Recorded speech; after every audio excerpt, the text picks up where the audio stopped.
Hello, hello. Ah, j'ai dit que je commençais à l'heure, je commence à l'heure.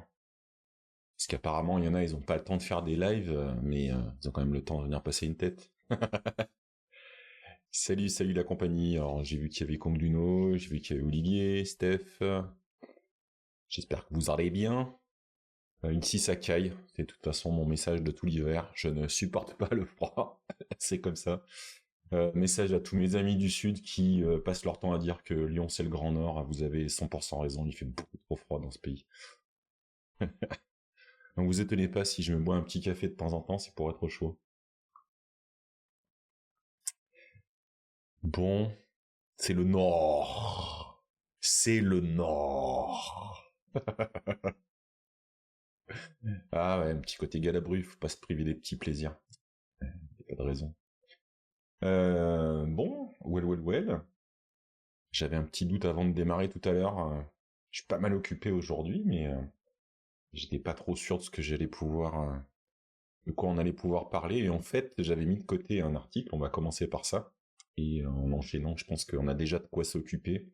Et inévitablement, puisque vous y avez toutes et tous pris goût, je vous ferai une mini séquence gaming à la fin, promis. Je suis tombé sur un nouveau jeu, vous allez voir, dans un genre et un style complètement différent, mais je suis sûr que ça peut vous plaire. Voyons voir. En plus, je vois que l'ami Conglino étant là, on va commencer par les choses bien, hein. Voilà le lien du Discord si vous voulez venir papoter avec nous. Quand même par là que ça se passe. C'est comme ça qu'on peut discuter pour mettre en place, par exemple, ma petite journée du 8 décembre. Hein. Donc, ça a au moins avancé sur un point, c'est que j'ai posé ma journée, donc je suis tranquille. J'ai toute ma journée pour faire tous les lives que je veux. Je me suis écrit un petit planning, mais notamment, j'attends la réponse de quelqu'un là qui est dans le chat. Savoir un petit peu les créneaux horaires où il serait dispo, s'il est dispo. Parce que je pense faire quand même quelques petites interviews. Donc, vous étonnez pas si vous recevez des messages de moi cette semaine. C'est pour savoir si vous avez du temps dans la journée du 8 décembre pour qu'on fasse un truc ensemble. Je verrai, je vais peut-être pas inviter 12 000 personnes, mais je vais essayer un peu. Ouais, fait l'innocent. Salut Aurélie. Mais pour commencer, je vous ai dit, je vais vous mettre le lien hop tout de suite. Tout est parti de cet article. Alors hop, on partage tout ça, l'écran, blablabli blablabla.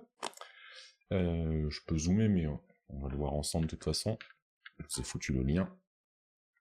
C'est un article de Marc, alors je sais jamais son nom de famille, Marcus Eisele, j'espère que c'est ça, qui, pour ceux qui sont un peu dans le monde du développement depuis quelques années, voire dans le monde du développement Java, vous avez sûrement entendu parler de lui.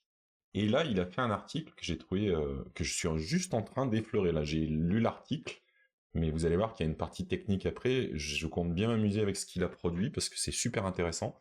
En gros, il s'est posé la question, est-ce qu'on peut vraiment détecter qu'un écrit a été produit par une IA générative, un chat GPT, un Gemini?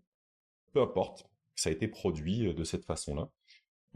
Il fait quand même quelques petits rappels au début, et en fait, il explique à la fois les points sur lesquels il a l'intention de se concentrer, ce qui lui semble possible, pas possible, mais aussi là où les modèles qui étaient plus facilement détectables au début sont devenus plus complexes à détecter. Donc là, je ne peux pas tous vous les faire, mais on peut constater qu'il y a eu un moment donné où, salut Fanny, on pouvait en fait arriver à détecter des espèces de styles qui étaient des styles entre guillemets de modèles parce qu'il y avait des espèces de gimmicks assez faciles à repérer. Et ce qu'il dit, c'est qu'en fait, à force d'être entraîné, statistiquement, vu que c'est quand même la base de ces modèles, ils arrivent à reproduire un style qui est quand même un style humain. Donc c'est difficile de détecter ce genre de choses, mais bon, il y a encore des possibilités. Il y a j'ai moins ouais, sur les faux positifs et les biais. Il y a aussi, alors ça j'ai bien aimé ça. Euh, alors il appelle ça le paradoxe de la créativité. En fait, quand on peaufine vraiment un texte, quand un être humain écrit un texte et le peaufine, ça va peu à peu créer une espèce de petite convergence de style de la personne qui écrit. C'est bien un humain qui écrit, mais il va y avoir une grande maîtrise et une régularité dans le ton, dans la façon d'exprimer les arguments, qui fait qu'au final, il y a des algorithmes qui pensent qu'un texte qui a été bien écrit par un être humain va être détecté comme un texte fait par une IA. Je trouve que c'est intéressant qu'il se penche un petit peu sur toutes ces choses. Il fait une liste un petit peu de ce qu'il estime qui sont des signaux probabilistiques, donc qu'on pourrait arriver à calculer et à évaluer. Et donc, il se lance, il essaye de faire ça. Salut, alors nous avons Yuli, Guillaume, salut, qui sont arrivés, et il propose de développer une application Quarkus. Donc, et ce que je viens, oui, donc Olivier, tu rebondis sur l'histoire du texte quand il est trop travaillé, qui est détecté comme étant un texte d'IA. Ça m'est arrivé aussi en fait parce que du coup j'ai arrêté de faire ça. Il y a un moment donné alors ce que je produis pour par exemple le guide développeur là où je contribue à faire des tutos et des choses de ce genre-là, il y a de toute façon un style du guide. Donc déjà, ça induit déjà ça. Mais en plus, comme je veux que ce soit bien écrit, je retravaille mes phrases, on a quelques outils pour nous aider à les creuser et tout ça. Je mets des synonymes pour que ça soit sympa et tout ça. Et je me suis mis aussi à préparer des articles pour un futur blog. Et tous ces trucs-là, je me suis dit, je veux vraiment que les gens sachent que je l'ai travaillé. Que s'ils ont envie de lire un texte produit par de l'IA, pas de problème, mais qu'ils sachent que moi, j'ai produit quelque chose que j'ai produit à la main, avec mon cerveau et mes mains. Et c'est comme ça que ça s'est produit. Et en fait, les détecteurs avaient tendance à me détecter aussi comme une IA. Exactement, je pense que c'est ce que tu décris, Olivier. C'est que plus vous allez travailler votre texte, plus vous allez tomber dans ce travers-là, et vous allez vous retrouver avec ce qui est au final des procédés qu'on pense détecter quand on voit une IA. Donc ça peut arriver aussi. Donc bref. Salut Patrice. Oui, c'est un bon choix de techno, Stéphane. Bah évidemment. Mais de toute façon, un article de Marcus, il y a quand même des chances que ça tourne autour des techno Java. Et c'est là où j'ai pas. Alors j'ai regardé ce qu'il avait fait, mais je l'ai pas. Je vais prendre le projet puis je vais l'essayer réellement. Donc il se base. C'est là où Stéphane dit, c'est basé sur Java, sur Quarkus pour la partie développement. Et puis il y a deux modèles utilisés, un modèle d'embedding et un modèle de NLP pour de la détection de phrases. Ouais, mais tu vois, les fautes d'orthographe, très bon exemple, Stéphane. Ça aussi, ça peut être un signe d'humanité du truc. Mais quand tu bosses parce que tu dis ça, mais en vrai, quand tu bosses vraiment un sujet, un talk, un article, un truc, tu vas utiliser des correcteurs d'orthographe et tout, et tu vas plus les avoir, ces erreurs-là. Plus tu vas travailler ton texte, plus tu vas te rapprocher aussi statistiquement. Bref, donc je pourrais vous en dire un peu plus quand j'aurai regardé le concret de ce qu'il cherche à détecter. Donc il utilise le modèle, il fait de la statistique sur les phrases, il fait donc il utilise le modèle d'embedding pour faire de la tokenisation pour pouvoir opérer sur les tokens qu'il a récupérés. Et donc il se crée, voilà, c'est là où j'ai vu ça. Parmi les choses qu'il a expliqué, il y a quelques biais qui étaient détectables parce qu'il y avait vraiment des tournures de phrases et des mots, quand elles revenaient trop souvent statistiquement, on savait que c'était une IA. Donc il fait un petit peu ce genre de choses. Et c'est là où, tiens, on en revient encore, où je sais que je me fais détecter comme une IA. Quand j'écris en français, en tout cas, pas en anglais, parce que j'ai pas suffisamment mon niveau de vocabulaire est pas aussi élevé qu'en français. En français, quand j'écris, sincèrement, je prends plaisir à utiliser des mots qui sont pas trop utilisés. J'aime bien des mots un peu plus anciens, les ressortir et tout. Mais du coup, en faisant ça, c'est aussi un signal de détection des IA qui cherchent à bien faire en utilisant des mots un peu raffinés ou un peu plus fouillés que d'habitude. Et donc, c'est encore un facteur qui va me faire détecter. C'est exactement ce qu'aurait dit une IA. Voilà, par exemple, Fanny, idoine. C'est un mot, si je peux le placer, je kiffe, quoi. Et oui, Olivier, ça vient d'un phénomène qui n'a pas attendu l'IA pour démarrer, qui est quand même, je pense, un petit peu lié aux évolutions technologiques, parce que les correcteurs et les dicodes synonymes qui sont intégrés dans les outils de base qu'on fréquente tous avaient tendance à réduire un petit peu le nombre de mots aussi, donc Euh, Alors que oui, il y a certains cas, on sait que c'est un être humain, hein. Je suis d'accord avec toi, Yuli, hein. Quand on voit quelqu'un parler de rillettes de canard, on sait que c'est forcément un humain. Une IA n'aurait pas le mauvais goût de... À moins que ça soit une IA entraînée par Philippe, qui aime les pizzas à l'ananas, peut-être qu'elles sont aussi pro rillettes au canard, je sais pas. Donc voilà, je vous laisserai consulter l'article complet. Et à la fin, donc il fait même une petite API, et puis il fait un espèce de petit... alors, ah, évidemment, j'ai un téléphone qui sonne pendant que je suis en live, c'est cool. Toc, toc, toc, toc. Et voilà, il va jusqu'à faire un petit bout de site web en même temps.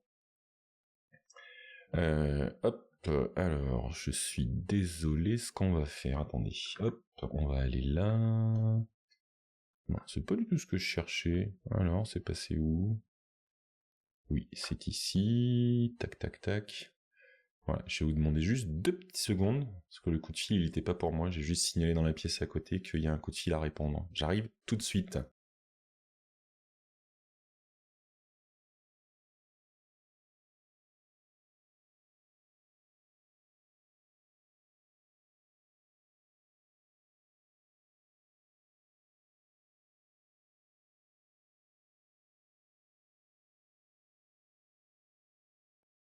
Voilà, voilà. Toc, les joies du direct. Ouais, j'aurais pu mettre la petite musique d'attente. Mais j'ai même un petit panneau. Ah non, je l'ai enlevé le petit panneau d'attente. J'avais fait un petit panneau. Et vous allez, d'ailleurs, vous pouvez le constater. J'ai fait quelques efforts par rapport à l'autre fois. Vous voyez la zone où la souris se déplace là, au-dessus et à droite de ma tête. On voit bien jusqu'au bord de l'écran. J'ai trouvé le truc. J'avais rogné l'écran pour me permettre d'avoir un effet un peu plus zoomé, quoi. Donc bon. Pendant ces temps-là, à faire la cruz. Donc voilà, et je crois qu'il y a une petite capture d'écran, mais je compte bien me le builder et puis regarder un peu la tête que ça donne. Mais c'est là où il y a une suite à tout ça, c'est je me suis dit, ben en fait, euh, cette idée est bonne, il y a probablement des outils qui existent, moi j'en avais utilisé justement à une époque, mais eh ben, qu'est-ce qu'on trouve aujourd'hui si on recherche un détecteur d'IA? Donc je voulais vous faire les 3 premiers résultats que j'ai trouvés avec un moteur de recherche. Donc il y a 0GPT, on va tous les passer. Et ce qu'on va faire, ben, on va en générer un de texte. On va prendre un texte à moi un vieux article, comme dirait l'autre, sur mon blog, et puis on va générer, on va prendre Gemini. Hop. Donc Gemini, je vais lui dire, écris-moi un paragraphe sur l'émission Twitch appelée Calme. Puis il faut que ça fasse pas non plus un paragraphe de 20 lignes. Donc je lui dis voilà, écris-moi un paragraphe de 20 lignes sur l'émission Twitch appelée Calme. Un vieux article, vous avez aimé ça? Donc je lui laisse dérouler son petit truc, tac tac tac, hop.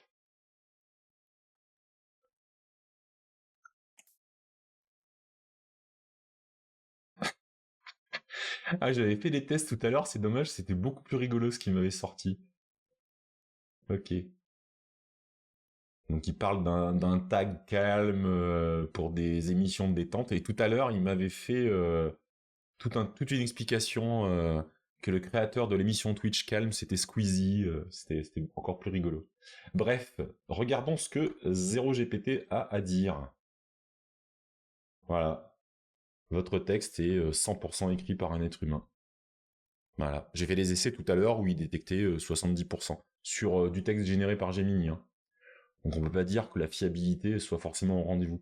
On va faire celui-là, on en générera un autre après pour le fun. Je vais vous faire, parce que celui-là je l'avais utilisé Killbot. Hop, je vais lui passer le texte. On va lui demander de détecter. Alors lui déjà il est plus mitigé. Il dit quand même il y a 58% du texte qui ressemble à un texte généré par de l'IA. Donc eux, je trouve qu'il y a un truc qui est pas mal, c'est que dans la petite explication, entre guillemets, ils vous disent de pas vous fier à 100% à un outil censé détecter de l'IA. mais que au contraire, il faut faire preuve de jugement dans ce que vous faites pour vérifier. Et je vous donne le troisième résultat que j'avais dans les recherches, c'était Scriber. Juste pareil, je l'avais déjà utilisé. Hop.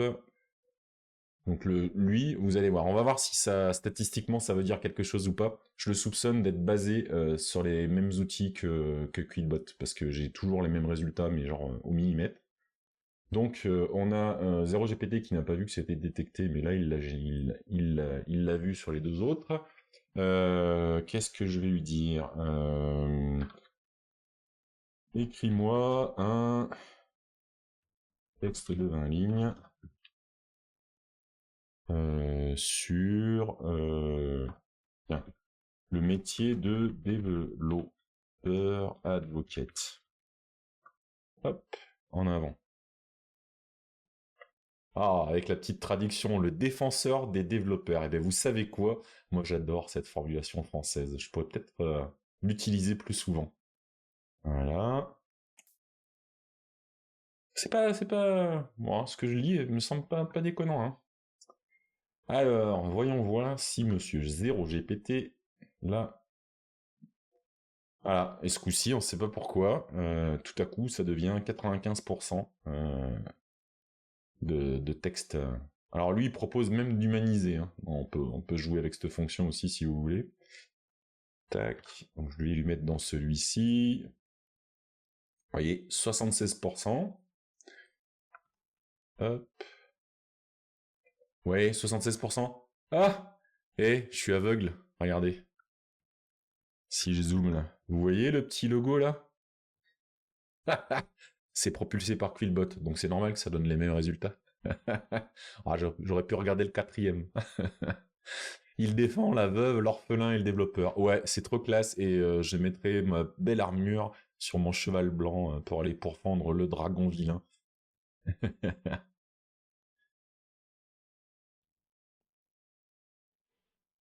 Alors, si je retourne le dernier petit amusement, on peut lui demander la fonction Humanize Text. Ah, par contre, il le balance sur un autre modèle, très bien.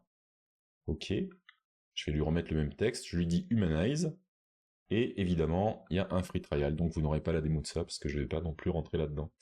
Par contre, on va aller jeter un œil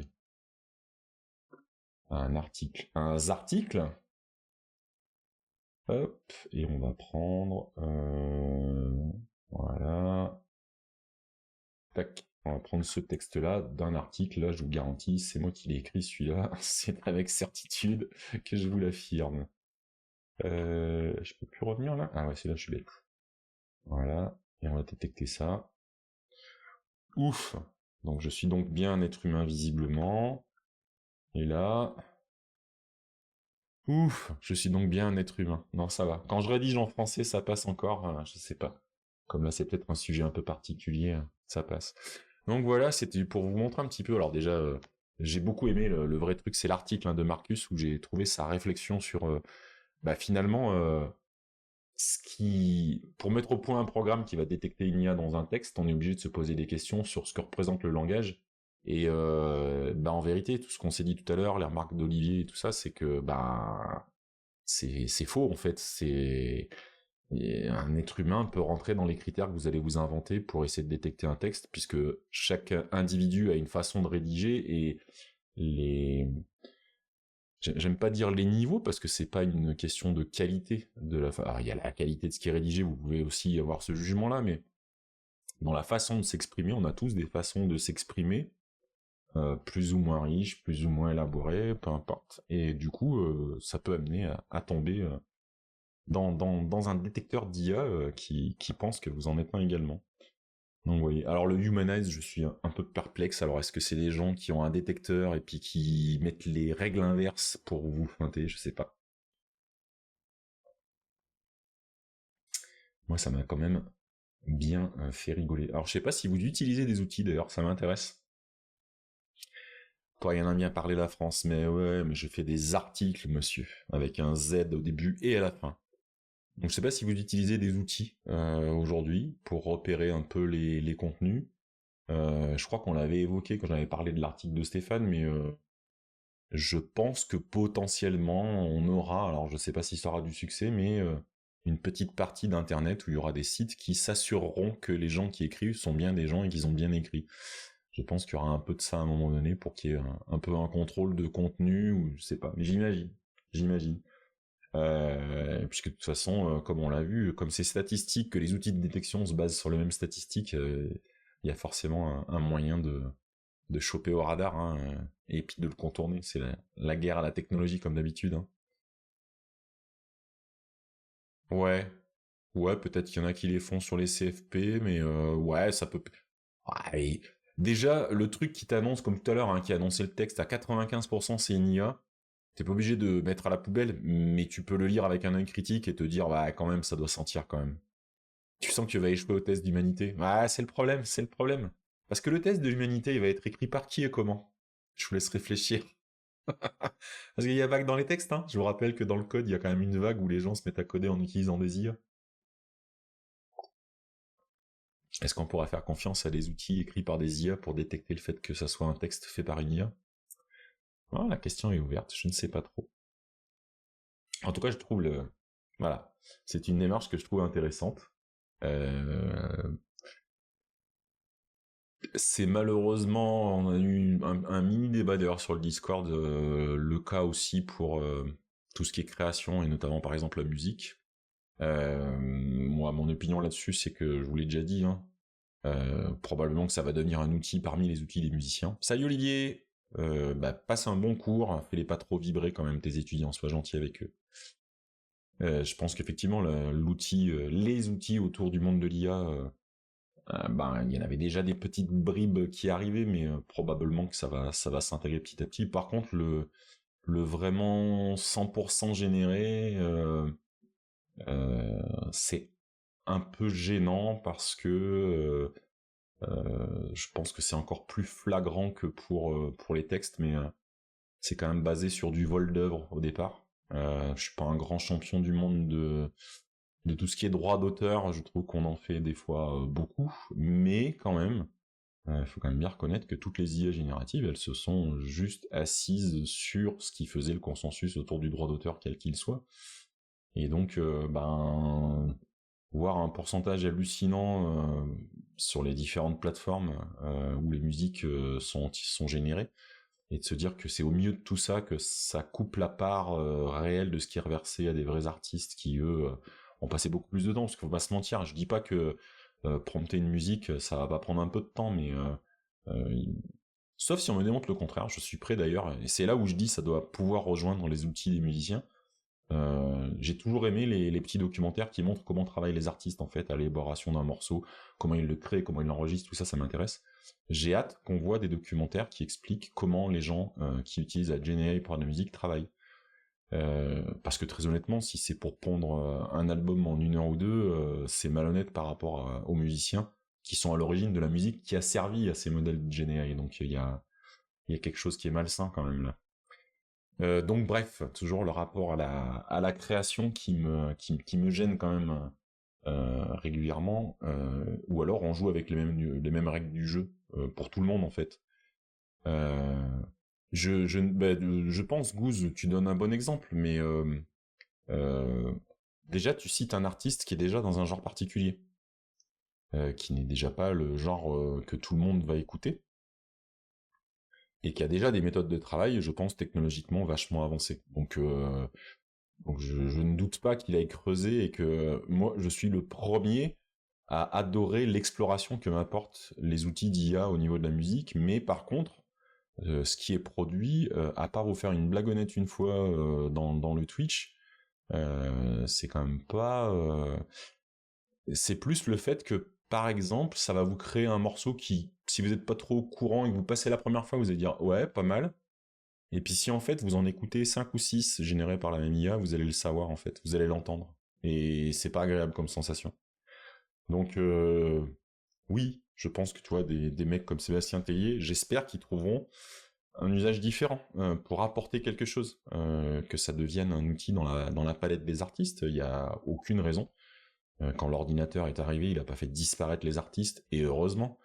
Quand on a dit que les ordinateurs savaient faire de la musique, bah ça a créé des styles musicaux, mais c'est pas pour autant que ça fait disparaître tous les styles musicaux, heureusement. Donc j'espère qu'on va arriver à ce moment-là. Le problème, c'est que là, je trouve que il y a trop d'argent et trop de malhonnêteté autour des grands, autour des grands modèles. Il faut que je retrouve. Il y a un article qui explique ça très très bien. Il y a une forme de malhonnêteté à engloutir du pognon à mort en sachant que ça va probablement se péter la gueule et qu'au moment où ça se pète la gueule, ils vont tendre la main pour que le gouvernement US verse de l'argent et par ricochet que l'économie mondiale en fait reverse de l'argent à une poignée de groupes qui auront profité de l'histoire, quoi. Donc c'est un peu dommage d'en passer par des cycles de ce type-là. Mais bref, nous sortons de la technologie. Ou Jean-Michel Jarre, oui, c'est pareil, qui a introduit de la technologie dans sa musique, mais bah, pour la peine, il y a des documentaires qui montrent très bien comment il a créé ses différents albums. Il y a du taf, hein. C'est pas il s'est assis, il a dit à une machine de lui faire de la musique, et puis ciao bye bye, hein.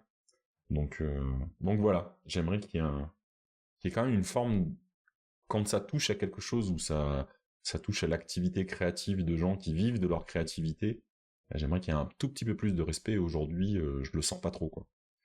C'est-à-dire, rien que le fait de ce que je viens de vous dire, je suis sûr qu'il y a plein de gens qui me traiteront d'abruti ou de vieux schnock. Alors pas du tout, je suis le premier à utiliser ces outils-là, mais je pense qu'il y a un cadre où il faut respecter un certain nombre de choses quand même, un petit peu quand même. Voilà, voilà.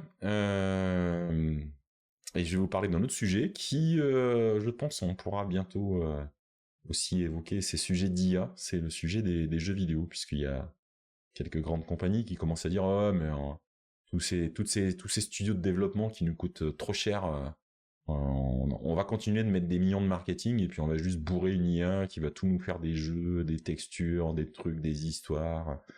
Et je crois que notamment, je crois que c'est Ubisoft qui a fait beaucoup d'annonces autour de ça. Enfin bon, ils avaient fait des annonces autour des NFT, donc bref, c'est, on va dire, relatif. Mais hop, pour terminer, parce que je vous cache pas que j'ai pas mal de boulot, je voulais quand même qu'on se quitte sur un petit... Alors déjà, je vous remets un petit coup le lien du Discord, hein. N'hésitez pas à venir papoter avec nous. Mais je voulais vous partager, alors j'ai commencé, je crois, un petit peu vendredi, puis j'ai pas joué beaucoup, mais j'ai plongé dans Where Wines Meet. Alors j'ai un problème perso, c'est que pour l'instant, comme je joue sur, c'est un jeu Windows donc qui est présent sur GeForce Now, sauf que sur GeForce Now, il y a que par le lien, par l'Epic Store que vous pouvez jouer. Vous pouvez pas jouer par Steam. Et franchement, je préfère quand c'est lié à un compte Steam. Donc si vous êtes sur Windows, vous pouvez passer par Steam pour avoir le jeu. Le jeu est gratuit. Alors, si je prononce pas trop de travers, c'est basé sur un monde qui qualifie de wuxia. C'est un style, le wuxia, d'histoire et de contes très particulier en Chine, autour de chevaliers, il y a un peu de mystique, de magie, un peu tout ça. Et bah, j'étais curieux de voir, c'est une très grosse production alors le studio, bah, il est marqué là, Everstone Studio. Et je voulais savoir ce que ça pouvait donner une production d'aujourd'hui dans le monde du jeu vidéo, issue de Chine en particulier. J'ai déjà fait pas mal de jeux qui étaient issus par exemple de Corée, donc il y a une patte culturelle dans le jeu vidéo qui était déjà intéressante. Mais on va pas faire blablabli blablabla, ça c'était pour que vous ayez le lien. Je vais vous le montrer parce que je pense que c'est mieux en image. Hop. Ouais, j'ai pas le choix, il y a que avec l'Epic. Je sais pas si je peux le changer. Pour l'instant, il y a que par le Epic Game Store. Et ce qui m'embête, c'est qu'au niveau intégration, il y a plein de choses qui marchent avec Steam beaucoup mieux, notamment la capacité à faire des captures d'écran par ricochet avec Steam, j'aurais pu les récupérer. Alors que là, je suis obligé de faire un screenshot du screenshot avec GeForce Now, donc c'est un peu moins bien. Bref. Je vais lancer tout ça. Hop, hop, hop. Alors, je sais pas ce que ça va donner. Normalement, ça devrait respecter la dimension de l'écran que j'ai mis là, vous allez me dire. Ensuite, pardon. Si je vais là, est-ce que au niveau son, vous allez avoir un petit quelque chose ou pas? Ah oui, c'est vrai, il faut que j'aille dans Loop. Et je l'ai activé, GeForce Now, donc normalement, attendez, je vais me le mettre sur l'écran à côté pour surveiller en même temps. Hop. On va attendre qu'il y ait vraiment du son. Je sais pas comment je suis là en termes de son. Pour l'instant, j'ai pas de son de toute façon local non plus, mais j'ai appris à me méfier. Ouais, donc là, il y a une phase là à 89,90% à chaque fois. J'ai une phase un peu longue. C'est marrant que j'entende pas le son quand même là. Si, ça y est. Oh bah alors tiens, il vient de m'en faire une belle. Non, j'y crois pas. Ah, vous allez pouvoir... Ah non, c'est bon. Donc le son est peut-être un peu fort. N'hésitez pas à me le dire.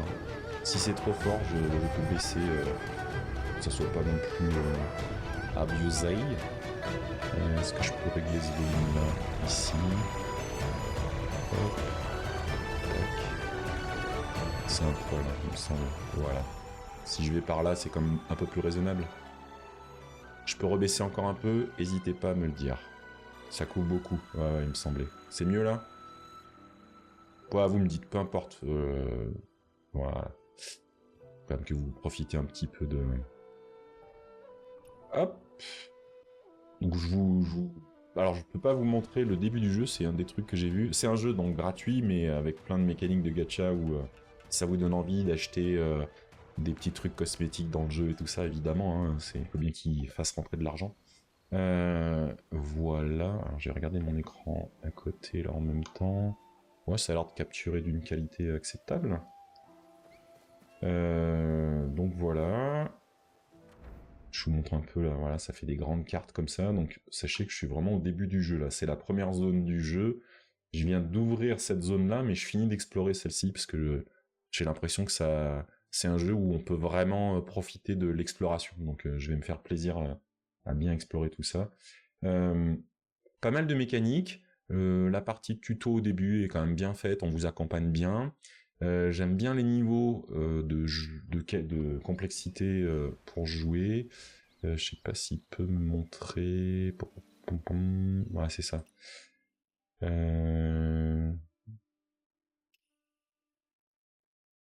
me semblait qu'on pouvait changer... C'est pas là, le niveau de jeu, je sais plus. Bref. En gros, il y a un mode histoire où normalement c'est très facile, un mode intermédiaire, c'est là où je suis, et un mode plus dur, plus deux autres modes, mais qui se choisissent que au début du jeu. Qui sont légendaires et hardcore, où vous mourrez le hardcore, si vous mourrez, vous terminez le jeu, vous pourrez redémarrer.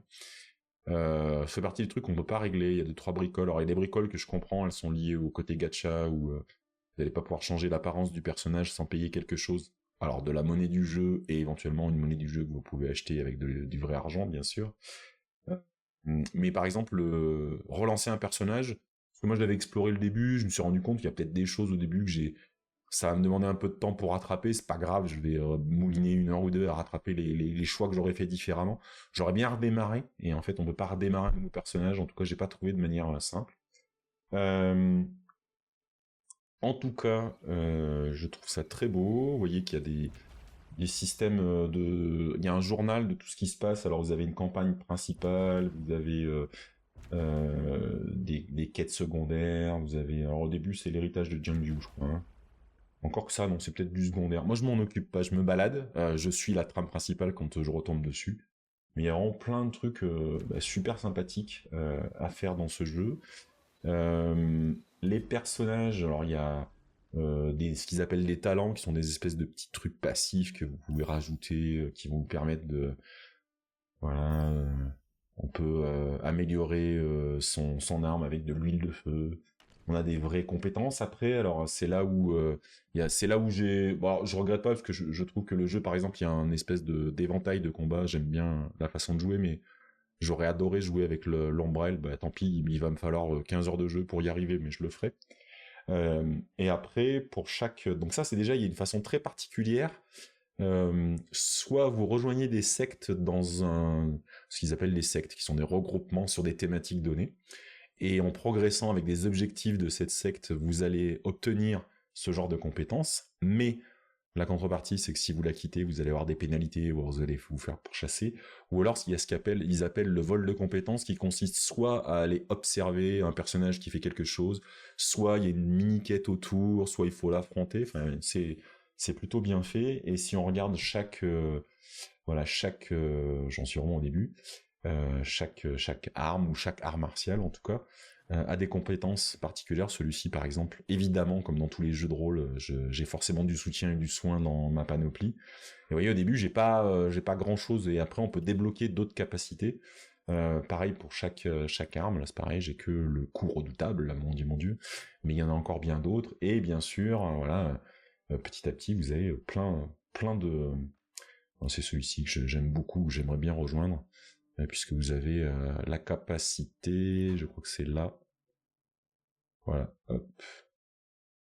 Je trouve qu'il y a un gameplay qui est différent, que je trouve vraiment super intéressant, et je crois que c'est l'attaque chargée. Il y a une où on s'envole avec, il me semblait. Je sais plus lequel c'était. Enfin bref. Il y a déjà tout un aspect autour des armes, vous avez plein de petites quêtes.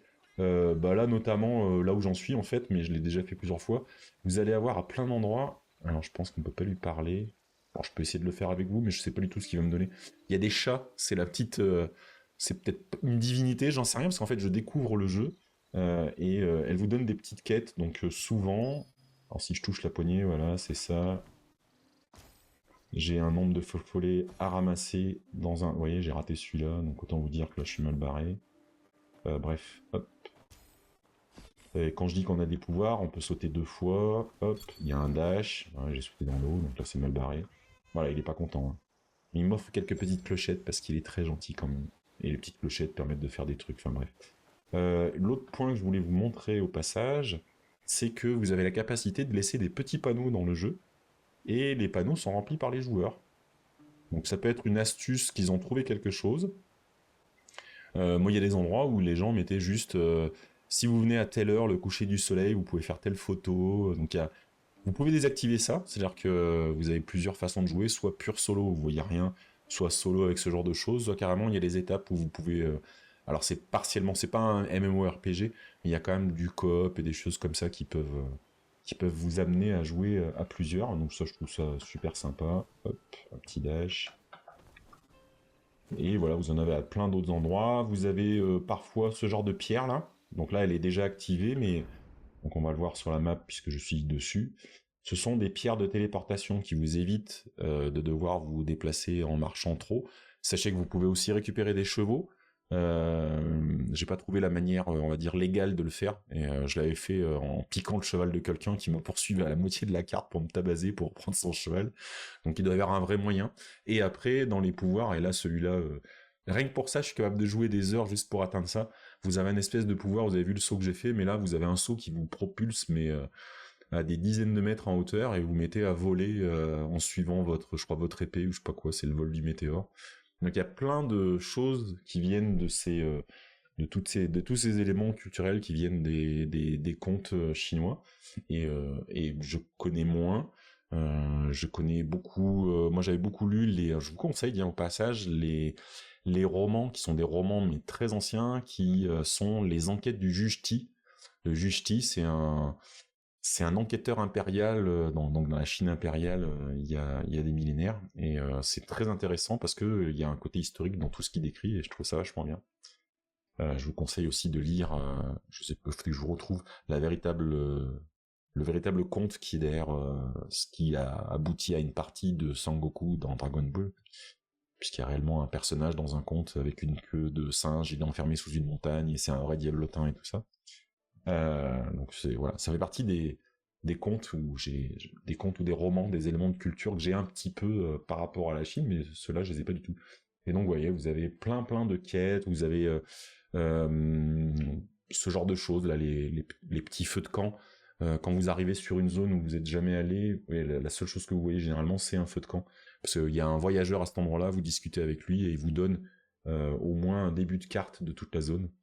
Et voilà, et vous avez des récompenses. Vous voyez, je suis à 47% de cette zone, et j'ai ouvert mon voile de lune où je suis à 1%. Voilà, donc il y a du boulot, et je trouve que c'est vraiment très très bien fait.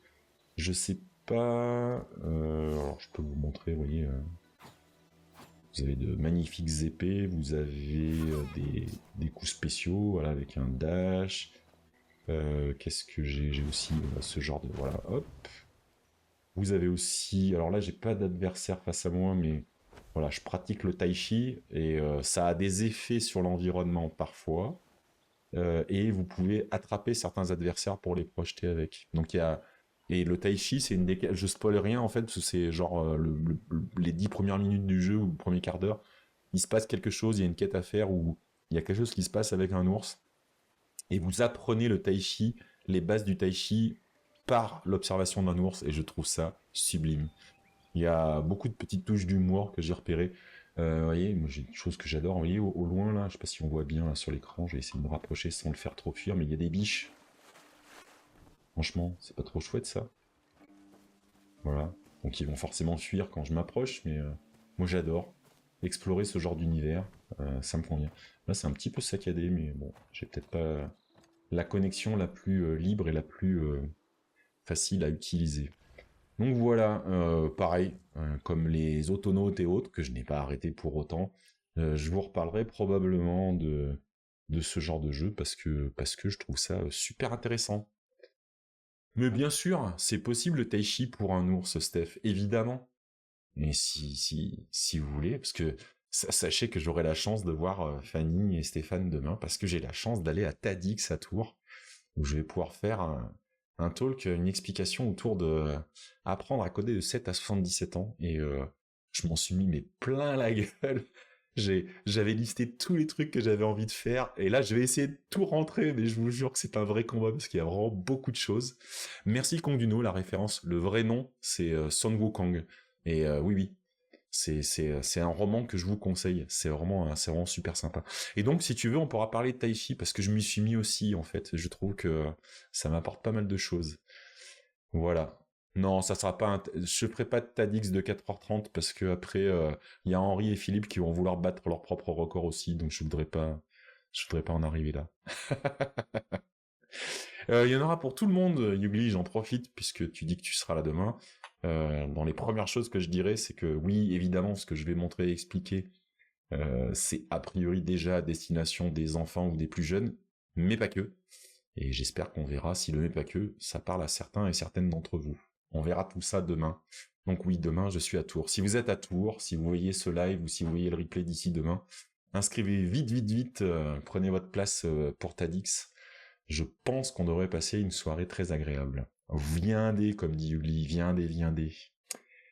Voilà. Et ben j'espère que je vous ai quand même montré 2-3 petites choses intéressantes aujourd'hui. J'espère que ça va continuer. Alors je sais pas s'il y aura des rillettes demain, parce que tu sais, c'est moi le touriste, alors je sais pas trop, tu sais, les rillettes. On dit là ou les, je me rappelle jamais. Euh... Je suis même pas sûr que je ferai des vannes. Pas sûr que je ferai des vannes sur la rillette. Je les ai déjà toutes faites. Je sais, Yugli, je les ai toutes ces réponses, je te charrie. J'ai été bien élevé, je te rappelle. J'ai été élevé à la dure avec un ours tourangeau. Voilà. Et puis, ce que je ne revois pas tout de suite, c'est pas très grave. On se revoit de toute façon en live la semaine prochaine avec grand plaisir. En attendant, bah, prenez bien soin de vous, passez une bonne semaine. Ne chopez pas la crève, hein, parce que je me suis chopé une bonne grippe aussi. Je vous déconseille, c'est tout pourri la grippe. Et puis bah là, ça va mieux. Donc, on va essayer de profiter aussi de mon côté de cette belle semaine. À bientôt, à demain à Tours pour ceux qui sont à Tours et sur Paris le reste de la semaine. Et vendredi, il y a le DevFest Lyon aussi. Voilà, il y a peut-être plein d'endroits où on peut se croiser. N'hésitez pas à venir me voir, c'est toujours avec plaisir que je papote, j'adore ça. Ciao ciao!